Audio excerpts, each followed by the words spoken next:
นเหล้ากินเดาง่อยจะบ่าวมุดไว้จะบ่าวปอนจะบ่าวไว้จะบ่าวมุดไว้อย่าไปด้วยเก่าอ่ะเนาะไปนาบุกไปนาบุกชัวจะบ่าวกับปูดเนาะโกบเนาะเดินง่ายเนาะโอ้ยบลักเลยเอาจะบ่าวบัดนี้ได้จะง่อยจะไหวแต่ง่อยเด้อมาปลอกตาละตีเลยง่อยเด้ง่อยเด้จะไหวลงอ่ะน้องเย้มาเลย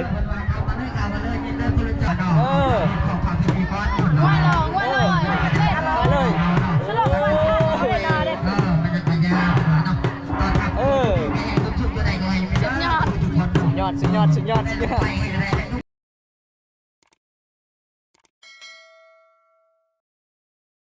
ครับสบายดีและสวัสดีเด้อพ่อแม่พี่น้อง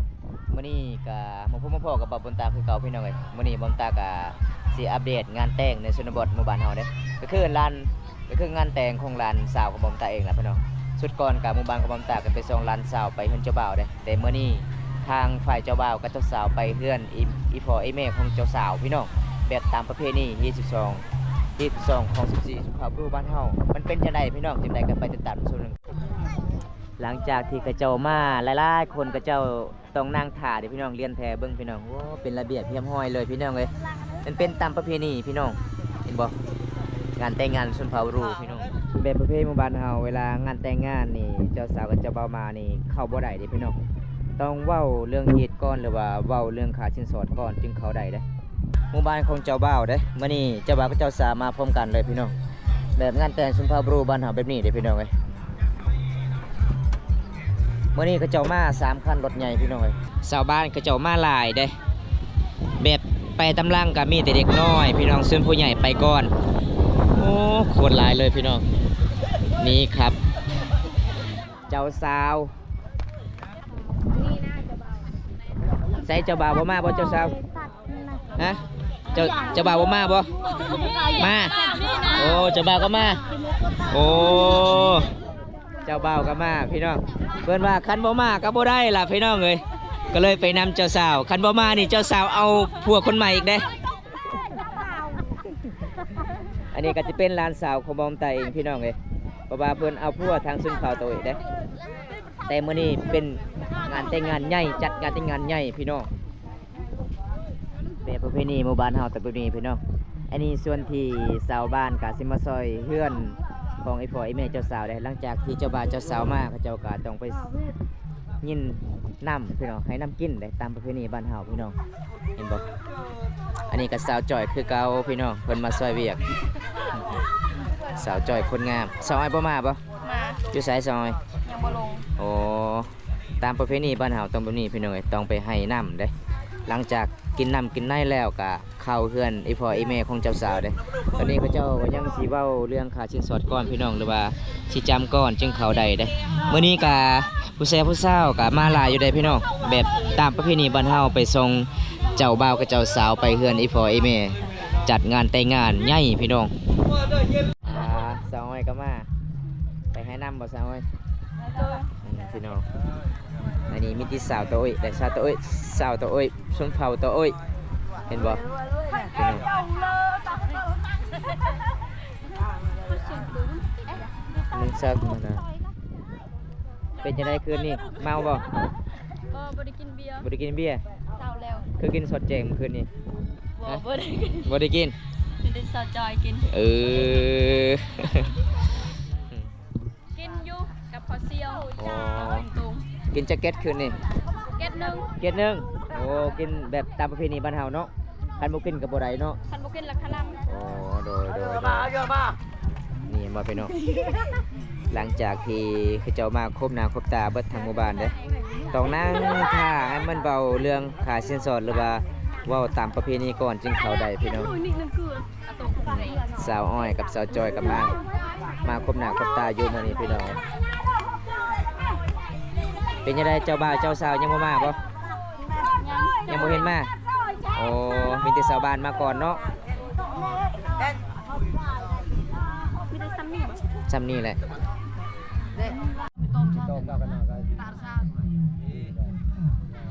mà hay tôm nhúng cái nào kì nào lại hiện cái cùi kẹt kia nhà tê cả hàng long thấp hàng sầm à rồi ta bên đi là bao vùng mùi được mà chứ nó bé ตอนนี้ก็เจ้ากำลังสิเว้าเรื่องเฮ็ดก่อนได้ไปหน่อยตามประเพณีบ้านเฮาแบบหมู่บ้านของบ่าวตากะเผามังกรส่วนหมู่บ้านของเจ้าบ่าวกับสุภาโตยพี่น้องก็เลยเฮียนเฮ็ดกันพี่น้องเอ้ยแบบเฮ็ดทางสุภามังกรแบบใดเฮ็ดทางสุภาโตยแบบใดพี่น้องก็เลยเว้ากันพี่น้องเอ้ย broket đây nó đây nhà bạn một nhông patek nâng lại cái ba cứ ấy cái nhà bạn qua từ cho vội cái này cho vội cái này ตามประเพณีพี่น้องเอ้ยมันยากประเพณีบรูบ้านเฮาพี่น้องเวลาเอาลูกไฟก็ต้องแบบนี้พี่น้องเอ้ยมีหลายประเภทเด้มีถ้วยมีหม้อมีกระโตะพี่น้องเอ้ยไปจำก่อนจึงเข้าได้ทางหมู่บ้านพี่น้องเพราะว่าทางสาวๆก็จะเป็นหลานของบ่าวตาเองพี่น้องก็คือสังเผามังกรเด้อันนี้เจ้าบ่าวเพิ่นกำลังสิเอาถ้วยแบบตามประเพณีบ้านเฮาพี่น้อง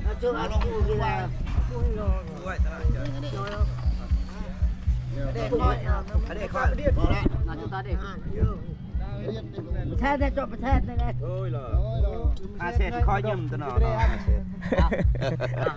นี่ล่ะได้ นี่บอกพี่น้องเรียบร้อยเพิ่นก็สิเข้าไปจำเด้อพี่น้องเอ้ย ไป หลังจากไปจำแล้วก็สิเอิ้นทางสาวหมู่บ้านเข้าได้ประเพณีเผามังกรบ้านเฮามันสิแบบนี้ล่ะพี่น้องเอ้ย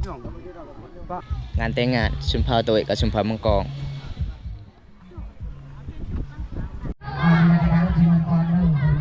อันจุดนี้ก็จะเป็นจุดที่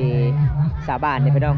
ส่วนแขกที่ทางเจ้าบ่าวเจ้าสาวมากต้องอยู่บนตุ่มน้อยๆพี่น้องบ่ต้องอยู่จุดนี้เด้ต้องอยู่ตุ่มหันพี่น้อง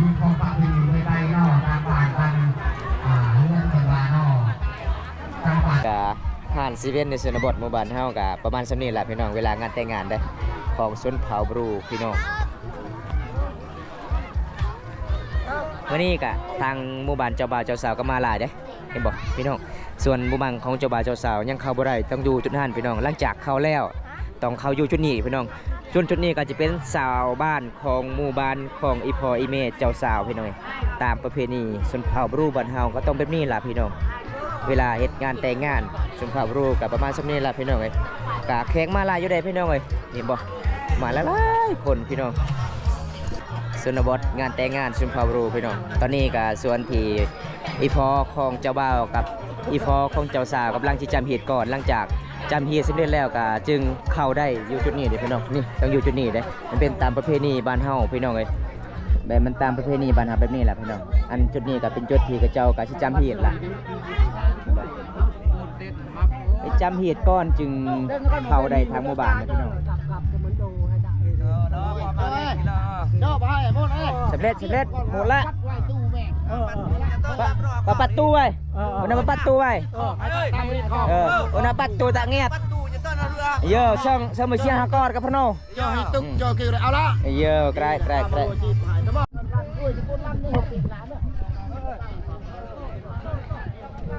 ตอนนี้แม่นเฮากะ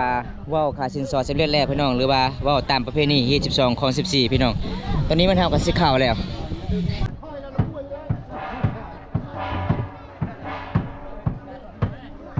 ตอนนี้แม่นเฮาก็สิเข้าเลยเด้อพี่น้องหลังจากที่เฮาเข้าแล้วต้องมีซีนหมูปอนในพี่น้องต้องยินน้ำให้กินอีกพี่น้องเอ้ยตามประเพณีบ้านเฮา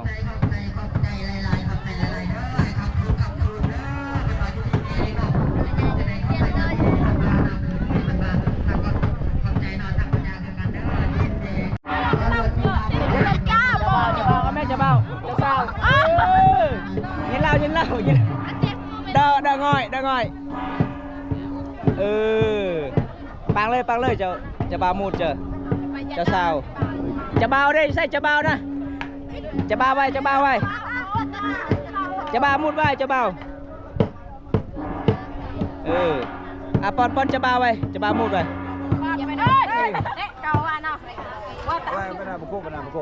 ชัวจะบ้ากับปูดเนาะโกบเนาะเอาจะบ้าบัดนี้เอาเลยเดอะมาได้จะง่อยจะไหวแต่ง่อยเดอะ vai vào ta là tê rồi เดอะง่อยเดอะง่อยเดอะ จะไหวลงอ่ะน้องบอก เย้มาเลย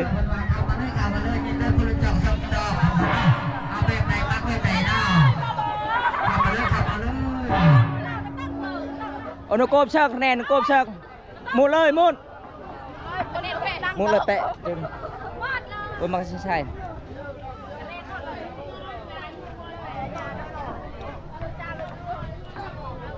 ประเพณีบ้านเฮาต้องมานี่เด้อพี่น้องไงต้องป้อนซีนต้องยินนำให้กินอีกพี่น้องมันเป็นตามประเพณีฮีท12ของ14ชุมเผ่าโตยพี่น้องคันเฮาบ่นับถือประเพณีหมู่บ้านเขาเจ้าก็มันก็บ่เป็นเหตุพี่น้องเอ้ยมันตามประเพณีโอ้เลยโอนแยะเด้อพี่เจ้าเอ้าแอร์เตียวแอร์เตียวไปแอร์เตียวเอาละลายโลดสาวจอยส่วนสาวยินเหล้าบ่ยินเหล้าเนาะหมดเลยหมดเลย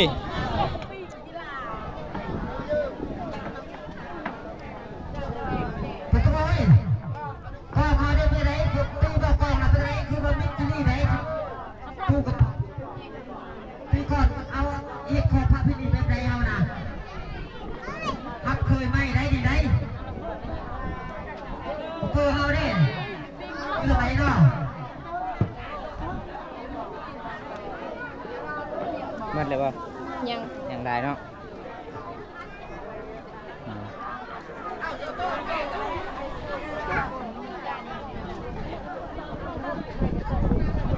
โอ้ยเพื่อสิมัดซีนกับบ่แม่นง่ายไปน้องเอ้ยกันบ่มัดซีนเพราะว่าส่วนที่มาตำลังกับเขาบ่ได้เด้มันเป็นตามประเพณีชนเผ่าโตยแต่ประเพณีชนเผ่ามังกอกมันบ่เฮ็ดแบบนี้พี่น้องก็คือเฮานับถือศาสนาของชนเผ่าโตยพี่น้องอันนี้ได้แบบตามประเพณีฮีท12ของชนเผ่าโตยพี่น้องแบบให้ต้องป้อนซีนหมู่พี่น้องแล้วก็ยินเหล้าเต็มจอกนี่พี่น้อง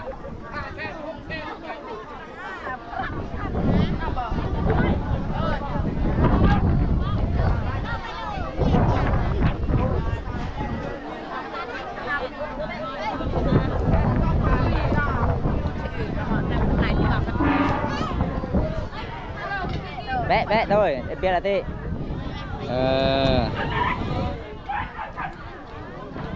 เจ้าสาวมาแล้วเจ้าสาวมาก่อน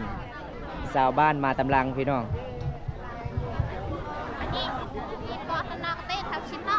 เตะกดแถวก่อนเลยไม่เท่าสิบน่ะตอนดูคนกินนะน่ะปอร์น่ะ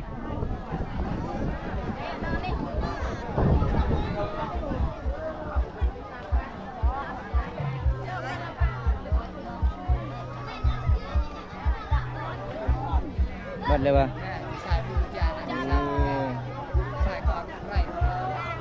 ตอนนี้กับสาวบ้านมาครบหน้าครบแต่แล้วพี่น้องเพราะว่าแบบสาวบ้านหรือว่าต้องเข้าจุดนี้เด้แบบขึ้นเฮือนของไอ้แม่ของไอ้พ่อเจ้าสาวบ่ได้มันเป็นตามประเพณีแบบเฮาเฮ็ดตุบแบบน้อยๆแบบนี้ต้องเฮาอยู่จุดนี้เด้พี่น้องเห็นบ่อันนี้ผู้สาวต้องกินไปสาวงามปิ้งเด้อเหรอปิ้งเด้อก็หมดเหรอเนาะไปเด้อไม่ได้ว่าเลย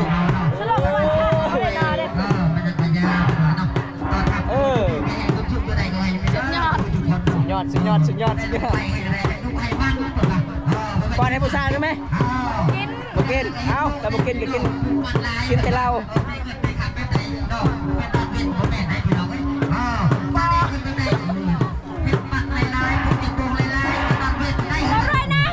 ออเดอร์เอาตรวจออเดอร์ปังเยอะตรวจในมูล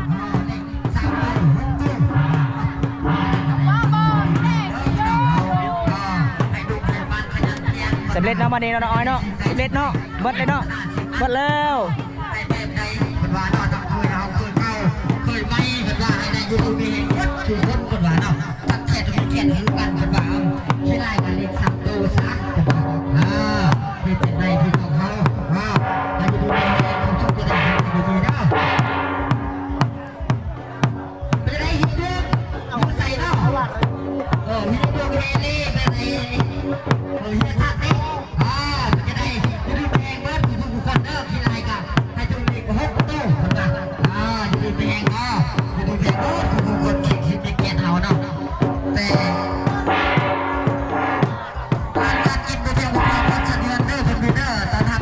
สำเร็จพี่น้องแบบตามประเพณีบ้านเฮาหลังจาก ที่เขาเจ้าเข้ามาเรียบร้อยต้องตีกลองพี่น้องตีกลองแล้วก็เฮาก็สิปิดตู้ไว้พี่น้องเพราะว่าเฮาเปิดเสียงตู้บ่ได้หลังจากที่สาบานเข้าสนิทแล้วก็เฮาต้องเปิดเสียงเพลงพี่น้องเอ้ยตอนนี้ก็ครบแล้วพี่น้องตอนนี้ก็มาเรียบร้อยแล้วพี่น้องทางเจ้าบ่าวเจ้าสาวมาทั้งหมู่บ้านพี่น้องไปเฮ็ดงานแต่งงานของชุมเผาบรูบ้านเฮาแบบเฝ้ามังกรกับเฝ้าตะอ้อยก็สำเร็จไปโดยดีพี่น้องเป็นงานแต่งชุมเผาบรูเด้พี่น้อง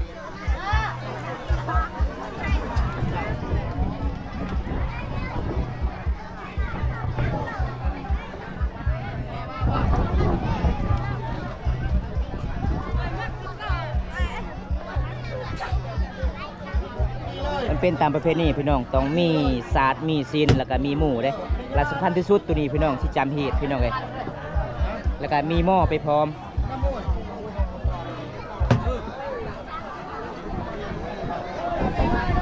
แล้วก็มีกล้วยพี่น้องแบบประเพณีบ้านเฮาต้องใส่กล้วยได้จุนหันพี่น้องที่จำเหตุพี่น้องเพราะว่าจำเสร็จแล้วก็แบบก็กินข้าวกินน้ำได้พี่น้องน้ำมูเบนบาทเจ้าบาทเจ้าđổi cái đơn nào mà tôi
ตอนนี้ก็ข้าเจ้าก็กำลังสิบหับลาบแล้วพี่น้องแบบแต่งงานบริบาลแบบนี้แล้วพี่น้องไงตอนนี้ข้าเจ้าก็เฮ็ดกินกินเสร็จแล้วพี่น้องเพราะว่าเฮาก็เว้าค่าสินสอดก็สำเร็จตอนนี้ข้าเจ้ากินข้าวกินน้ำแล้วก็สิกลับเงินกับสารเนี่ยพี่น้องบ่ได้ก็เฮ็ดข้าวเฮ็ดน้ำแล้วพี่น้องก่อนข้าเจ้าสิกินข้าวก็ต้องตีกลองนี่พี่น้องประเพณีบ้านเฮาเด้เวลาเฮากินข้าวต้องตีกลองพี่น้องถ้าบ่ตีก็บ่ได้พี่น้องเอ้ยประเพณีมันตามประเพณีพี่น้องตอนนี้ก็ศิลาจากเลยพี่น้องมันตามประเพณีเด้ต้องมีสิ้นพี่น้องให้ทางฝ่ายเจ้าบ่าวเอาเมื่อเฮือนเมื่อศาลเลยพี่น้องแบบตามประเพณีที่12ข้อ14พี่น้องเลยตอนนี้เขาเจ้าก็สิกลับเฮือนกับศาลแล้วพี่น้องประเพณีบ้านเฮาต้องมีถ้วยแล้วก็มีหม้อเด้พี่น้องอันนี้ก็จะเป็นสิ้นสอดที่ลานสาวของดวงตาพี่น้องทางเจ้าบ่าวให้เด้ก็ประมาณชั่วนี้แหละพี่น้องเพราะว่าถ้วยก็ลายยุบแต่หม้อก็ประมาณ4หน่วยแหละพี่น้องมันเป็นตามประเพณีพี่น้องค่าสิ้นสอดลานสาวบอมตาพี่น้องเพราะว่าเงินสดก็เจ้าทอกมาเรียบร้อยกับ30 ล้านกีบพี่น้องเองตอนนี้ก็เจ้าก็มอบเรียบร้อยก็เจ้าก็สิกลับเพิ่นกับศาลล่ะพี่น้อง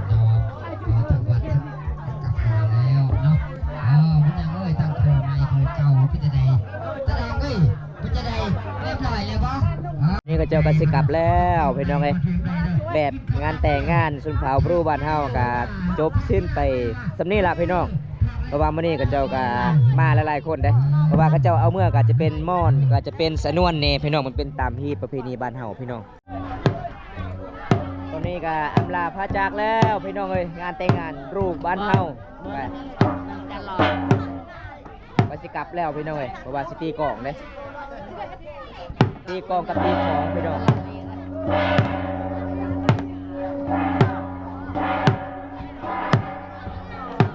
นี่ก็คือค่าสินสอดล้านสาวเนี่ยก็คือถ้วยล่ะพี่น้องเอ้ยนี่บอกพี่น้องนี่อีเมของสาวน้อยชาวจ้อยก็สิจับถ้วยขึ้นเฮือนขึ้นศาลของอีพ่ออีเมเจ้าสาวเด้แบบประเพณีบ้านเฮาเป็นนี่ล่ะพี่น้องสินสอดก็จะมีถ้วยมีหม้อเด้ อันตอนนี้กับสาวอ้อยกับสิเอาขึ้นถ้วยละลายพี่น้อง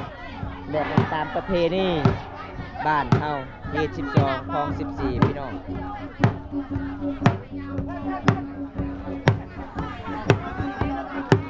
หมู่บ้านเฮามันก็หลายประเภทมีหลายแนวพี่น้องเอ้ยตามประเพณีเห็นบ่ตอนนี้เขาเจ้าก็สิเอาขึ้นแบบตามประเพณีคาเส้นสอดร้านสาวบองตาก็จะเป็นถ้วยละลายพี่น้องกระดองลายน้องอ้อยเนาะ เอ้าจังก่อน กระดองลายแท้ก็ได้ถ้วยลายแท้บัดนี้นะสิแบ่งกันบ่โอ้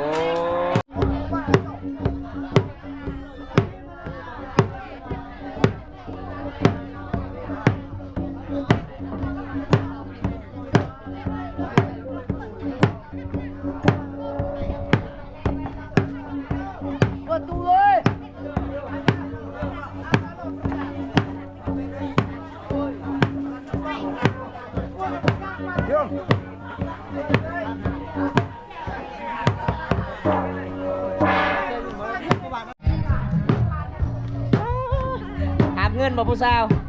ปลาเงินหลายเนาะหามขึ้นเดือนเลยพี่น้องเงินหรือบ่เงินหรือถ้วยถ้วยบ่ผู้สาวเงินโอ้เป็นก้อนใหญ่เลยเนาะน้องเอ้ยแบบงานแต่งชนเผ่าบรูบ้านเฮากับประมาณชั่วนี้เด้พี่น้องเอ้ยมื้อนี้ก็ค่าสินสอดของร้านสาบองตามื้อนี้ก็มีถ้วยหลายเด้พี่น้องก็ประมาณหม้อก็ประมาณ4หน่วยพี่น้องเอ้ยแบบเงินสดก็30ล้านกีบมื้อนี้ก็สำเร็จไปโดยดีพี่น้องงานแต่งของชนเผ่าบรูบ้านเฮางานแต่งงานล่ะพี่น้องก็ตอนนี้ก็ทางหมู่บ้านของเจ้าบ่าวเจ้าสาวก็กลับเลยได้พี่น้องเอ้ยคลิปนี้ขอจบไว้เท่านี้ก่อนพี่น้องคลิปหน้ามาพบกันใหม่พี่น้องเอ้ยขอกล่าวคำว่าลาตรีสวัสดิ์ผมบ๊ายบายครับ